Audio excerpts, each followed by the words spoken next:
पहले इस सरकार का एक नया घोटाला उजागर होता है और दूसरा घोटाला पहले का रिकॉर्ड तोड़ता है, तीसरा घोटाला दूसरे का रिकॉर्ड तोड़ता है। सीडब्ल्यूजी में 70,000 करोड़ का नुकसान हुआ। सीडब्ल्यूजी में 70,000 करोड़ का नुकसान हुआ, तो 2G में 1,76,000 करोड़ का घाटा और कोयला आवंटन में 1,86,000 करोड़ की लूट। और ये चाहते हैं कि हम इन विषयों को उठाए नहीं। अध्यक्ष जी, और केवल घोटाला नहीं करते अध्यक्ष जी, केवल घोटाला नहीं करते, उन घोटालों पर पर्दा डालने के लिए, उन घोटालों में लिप्त मंत्री और प्रधानमंत्री को बचाने के लिए तरह तरह की हरकतें करते हैं। अध्यक्ष जी, 2G पर पीएससी की रिपोर्ट को हुड़दंग करके इन्होंने वो रिपोर्ट रुकवाई। 2G पर गठित जेपीसी की रिपोर्ट इन्होंने तथ्यों के विपरीत तैयार करवाई और कोयला घोटाले की सीबीआई की जांच रिपोर्ट मंत्री ने कमरे में बुलाकर बदलवाई। और जब हम इन विषयों को उठाते हैं तो ये हमें गैर जिम्मेदार कह करके हमारा मुंह बंद करने की कोशिश करते हैं। जब मैं भारत की महिलाओं पर दृष्टिपात करती हूँ तो एक बड़ा असंतुलित चित्र सामने आता है। एक तरफ हम कहते हैं कि महिला हमारे यहाँ राष्ट्रपति पद पर आसीन हुई, महिला वर्षों वर्ष प्रधानमंत्री रही, आज हमारी अध्यक्षीय पीठ पर एक महिला शोभायमान है, आज सत्तारूढ़ गठबंधन की शक्तिशाली नेत्री एक महिला है, विश्व के सबसे बड़े लोकतंत्र की नेता प्रतिपक्ष महिला हैं। हमारी कल्पना चावला और सुनीता विलियम्स ने वर्जनाओं को भेद कर अंतरिक्ष में उड़ानें भरी हैं। संतोष यादव ने अपने महिला पांवों से बार बार हिमालय को नापा है। ये वो चित्र है अध्यक्ष जी जो हमें गौरवान्वित करता है। आतंकवादी का कोई धर्म नहीं होता, आतंकवादी का कोई रंग नहीं होता, आतंकवादी सिर्फ आतंकवादी होता है। ये सोचकर पूरा का पूरा देश इकट्ठा होकर के इसका सामना करने लगे तो जो हम ग्लोबल टेररिज्म की बात करते हैं और लोगों से लड़ने की बात करते हैं, अंतर्राष्ट्रीय जगत में अन्य देशों को साथ लेने की बात करते हैं, उससे पहले देश को एक होना होगा। लिबरान कमीशन की रिपोर्ट कहती है ना सीबीआई तथ्य जुटा पाई, ना इंटेलिजेंस एजेंसियां मदद कर पाई और ना वो मुस्लिम पर्सनल लॉ बोर्ड के वकील हमारे सामने कोई सबूत पेश कर पाए कि ये कोई योजना थी, ये कोई षड्यंत्र था, ये कोई साजिश थी। लेकिन इन तीनों के बावजूद लिबरान रिपोर्ट किस निष्कर्ष पर पहुंचती है? ये कैसा अप्रिसिएशन ऑफ एविडेंस है? कोई तथ्य नहीं, कोई साक्ष्य नहीं, कोई सबूत नहीं। 50% की तो सीमा तय करता है संविधान, लेकिन मजहब पर आधारित आरक्षण की तो अनुमति ही नहीं देता संविधान, इजाजत ही नहीं देता। जब बात बिगड़ गई तो सरकार का सुर बदल गया, तो सरकार को पार्लियामेंट्री प्रोसेस याद आया। तब सरकार ने हमें चिट्ठियां लिखी, तब सरकार ने ऑल पार्टी मीटिंग बुलाई और सारे नेता जो यहाँ बैठे हैं, एक एक नेता ने वहां उन्हें ये कहा कि उस समय आपको हमारी याद क्यों नहीं आई। अध्यक्ष जी, वो कपिल सिब्बल जो सबसे ज्यादा बैठते थे उनके साथ, बाद में उनको भ्रष्टाचारी बताते हैं। अध्यक्ष जी, कांग्रेस प्रवक्ता जो इसी सदन के सदस्य हैं, वो कहते हैं कि अन्ना हजारे ऊपर से नीचे तक भ्रष्टाचार में संलिप्त हैं।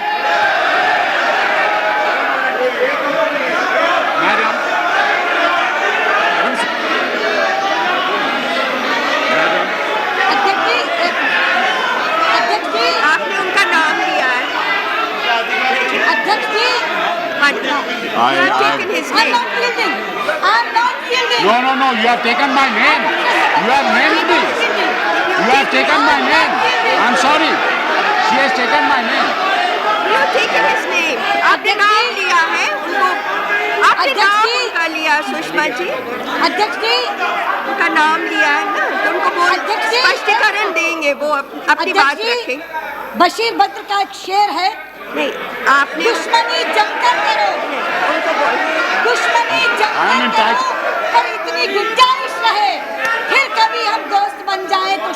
पैदा न हो। जनादेश की जो व्याख्या चाहें आप स्वीकार करें, लेकिन एक दृश्य जो इस सदन में उपस्थित हो रहा है उसकी अनदेखी आप नहीं कर सकते। आज से पहले इस सदन में एक दल की सरकार होती थी और बिखरा हुआ विपक्ष होता था, लेकिन आज बिखरी हुई सरकार है और एकजुट विपक्ष है। क्या ये दृश्य अपने आप में जनादेश की अवहेलना की खुली कहानी नहीं कह रहा है? आज से पहले इस सदन में एक दल की सरकार होती थी और विपक्ष बिखरा हुआ विपक्ष होता था, लेकिन आज बिखरी हुई सरकार है और एकजुट विपक्ष है। क्यों ये दृश्य अपने आप में जनादेश की अवहेलना की कहानी नहीं कह रहा? इतिहास में पहली बार नहीं हुआ जबकि राज्य का सही अधिकारी अपने राज्याधिकार से वंचित कर दिया गया। त्रेता में यही घटना राम के साथ घटी थी। राज तिलक करते करते वनवास दे दिया गया।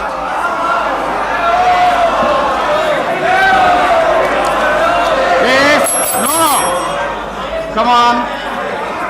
द्वापर में यही घटना धर्मराज युधिष्ठिर के साथ घटी थी, जब धूर्त शकुनी की दुष्ट चालों ने राज्य के अधिकारी को राज्य से बाहर कर दिया था।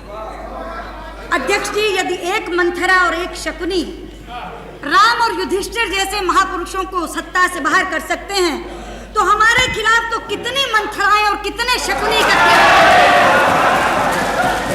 हम राज्य में बने कैसे रह सकते थे? धर्मनिरपेक्षता बनाम सांप्रदायिकता पर राष्ट्रीय बहस होनी चाहिए। चाहते हैं हम चाहते हैं कि इस देश के संविधान निर्माताओं ने धर्मनिरपेक्षता की क्या कल्पना की थी और इस देश के शासकों ने उसे किस स्वरूप में ढाल दिया, इस पर राष्ट्रीय बहस होनी चाहिए।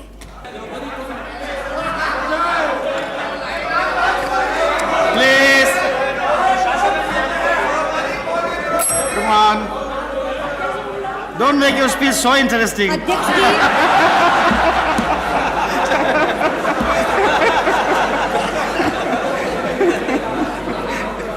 अध्यक्ष जी, रामराज्य और सुराज्य की शायद नियति ही ये है कि वो एक बड़े झटके के बाद मिलता है, और इसीलिए मैं पूरे विश्वास से कहना चाहती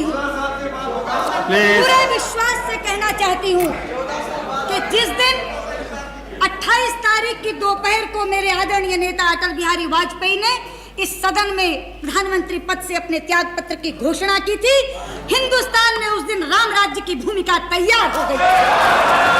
हिंदुस्तान में उस दिन स्वराज्य की नींव पड़ गई थी। अध्यक्ष जी,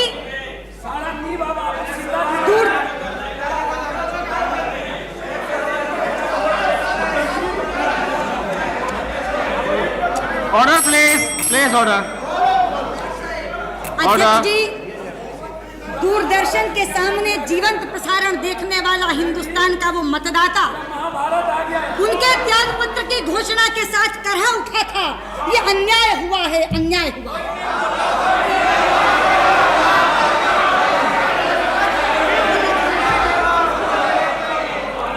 लेकिन अध्यक्ष जी, अन्यायी कभी ये स्वीकार नहीं करता कि वो अन्याय कर रहा है। अन्यायी तो अपने स्वार्थ को सिद्धांत का बाना पहनाकर इस तरह प्रस्तुत करता है जैसे सबसे बड़ा न्याय कर रहा है, और यही इस सदन में घटा। यही इस सदन में घटा। धर्मनिरपेक्षता का बाना पहनकर हम पर सांप्रदायिकता का आरोप लगाकर ये तमाम लोग एक साथ हो गए।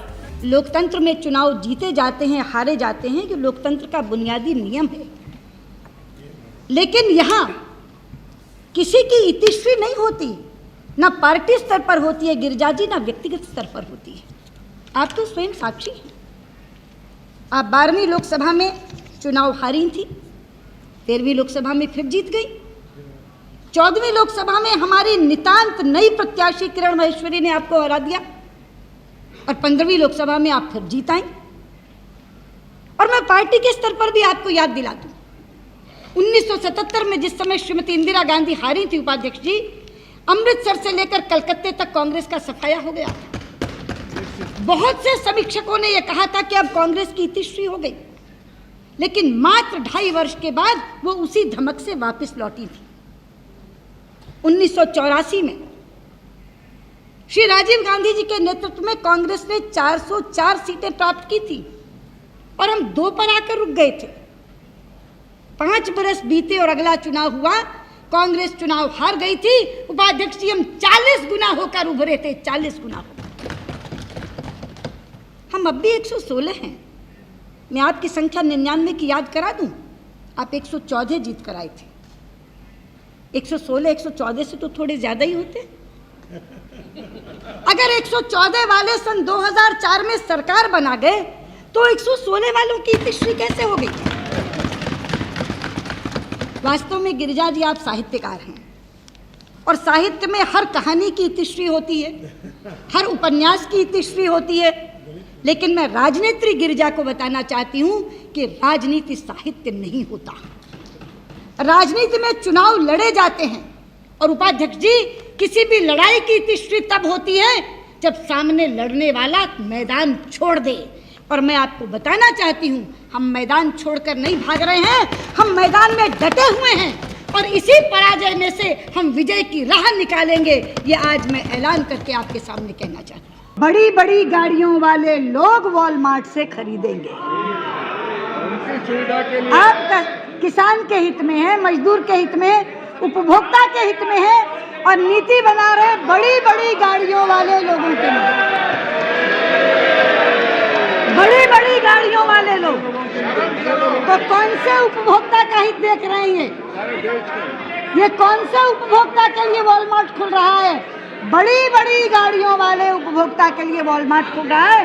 ये दूसरा अंतर्विरोध। तीसरा अंतर्विरोध, वो कहते हैं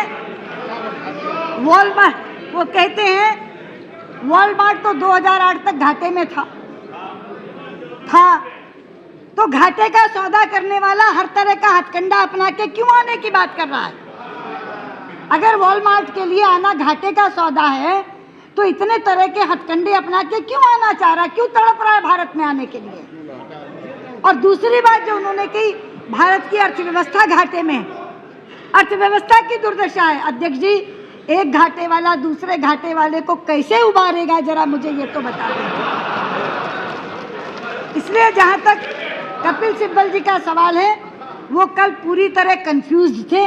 पता नहीं लग रहा था, उन्हें लग रहा था यहाँ से उठ के चांदनी चौक भी जाना है तो वहाँ लोग क्या कहेंगे, और लेकिन अपने दोनों नेताओं के सामने भी खड़ा होना, वहाँ क्या कहेंगे। पूरा भाषण कंफ्यूजन से भरा हुआ भाषण कपिल सिब्बल का था और बाकी चीज़ें डॉक्टर जोशी ने ऑलरेडी बता दी, सारे आंकड़ों से उनके भाषण को धराशायी कर। दूसरा भाषण आया लालू जी का। अब लालू जी ने तो मेरे लिए एक बड़ा जुगाड़ू सा शेर पढ़ दिया, यहीं खड़ा लगता है। मुझे लगता है उनके भाषण का जवाब तो मैं उन जैसे जुगाड़ू शेर में दे दूं तो ज़्यादा अच्छा होगा, क्योंकि उनको भाषा वही समझ में आती है। तो एक शेर मैं आपके लिए पढ़ देती हूँ, उसी तर्ज पर जो तर्ज आपने ली थी। आपको गांठें खोलना नहीं आता और मस्खरी के अलावा कुछ बोलना नहीं आता।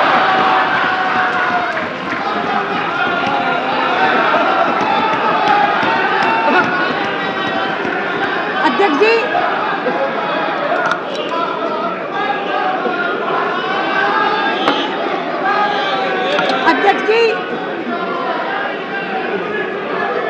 कांग्रेस के दूसरे वक्ता आए, कांग्रेस से दूसरे वक्ता आए दीपेंद्र हुड्डा। अंत में उनका नाम जुड़ा। मैं तो बड़े मोह और स्नेह से देख रही थी, क्योंकि रिश्ता है प्रदेश का। बहुत मोह और स्नेह से उनका भाषण सुनना चाह रही थी। वो इतने उत्तेजित हो गए कि 2 फुट का आलू उगा गए। उन्होंने मैकडोनल्ड को दावत दे डाली कि हम 24 इंच का आलू यानी 2 फुट का आलू उगा के देंगे उनको। वो कहते मैं किसान का बेटा हूँ। अरे बेटा, किसान के बेटे हो, लौकी और आलू का अंतर तो समझ लो। अध्यक्ष जी, 2 फुट की तो लौकी भी नहीं उगती। 2 फुट की तो लौकी उगाने के लिए भी मशक्कत करनी पड़ती है, ये 2 फुट का आलू उगा के दे रहे हैं, और वो भी मैकडॉनल्ड और पेप्सिको को। अब मैं इनकी बातों का क्या जवाब दूं जो कुतर्क से सारी बातें यहाँ रखते हैं। उसके बाद सरकार की तरफ से अधिकृत जवाब आया। कांग्रेस के प्रवक्ता इसी सदन के सदस्य हैं, बल्कि मैं तो उन्हें सलाह देना चाहती हूँ मनीष तिवारी जी को कि आपका राजनीतिक जीवन अभी शुरू हुआ है, पहली बार सांसद बनकर आए हो, थोड़ा भाषा का संयम सीखो। और ये शेर मैंने आप ही के लिए पढ़ा कि दुश्मनी जमकर करो पर इतनी गुंजाइश रहे, फिर कभी हम दोस्त बन जाएं तो शर्मिंदा ना हो। कमान से निकला तीर और मुंह से निकली बात कभी वापस नहीं आती। निजी हमला तो हो चुका, व्यक्तिगत हमला तो हो चुका, उसके बाद बचा क्या था। लेकिन मैं आज प्रधानमंत्री जी से पूछना चाहती हूँ कि जो पार्लियामेंट प्रोसेस की बात आप कर रहे हैं, उस पार्लियामेंट प्रोसेस को खत्म करने का काम आपकी सरकार ने किया और आज आप हमारे से बात कर रहे हैं। अध्यक्ष जी, ये सदन एक पथिक के समान ही चलता ठहरता और पुनः चलता हुआ अपनी इस यात्रा को पूरी कर रहा है। आप साक्षी हैं, बहुत बार चलते चलते ये सदन उलझ जाता है और कई बार उलझकर ठहर भी जाता है, लेकिन इतनी आंतरिक ताकत है इस सदन में कि कुछ देर या कुछ दिन रुककर ये सुलझता जरूर है और सुलझकर पुनः चलता है। इसलिए उलझते सुलझते ठहरते चलते इस सदन की यात्रा के 60 वर्ष पूरे हुए। लेकिन अध्यक्ष जी, इस सदन की यात्रा के साथ साथ हमारे सामाजिक चिंतन की यात्रा भी चली है, हमारे राजनीतिक चिंतन की यात्रा भी चली है और हमारे आर्थिक चिंतन की यात्रा भी चली है। और इन तमाम चिंतन यात्राओं के परिणाम इस सदन में बहुत स्पष्टता से दिखाई पड़ते हैं। सामाजिक चिंतन की यात्रा ने इस सदन में विभिन्न समाजों की भागीदारी को बढ़ाया। अगर हम पुराने सदनों से तुलना करें तो एक समय था जब इस सदन में ज्यादा संभ्रांत और ज्यादा संपन्न वर्ग के लोग आते थे, लेकिन उस चिंतन धारा ने उपेक्षितों में, वंचितों में, पिछड़ों में एक भाव जगाया कि वोट हमारा, राज तुम्हारा नहीं चलेगा, नहीं चलेगा, हमें भागीदारी चाहिए।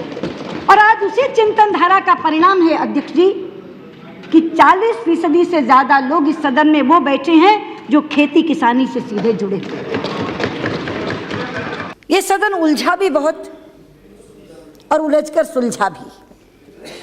मैं बहुत प्यार से कह रही हूं, मेरे भाई कमलनाथ अपनी शरारत से इस सदन को उलझा देते थे और आदरणीय शिंदे जी अपनी शराफत से उसे सुलझा देते थे।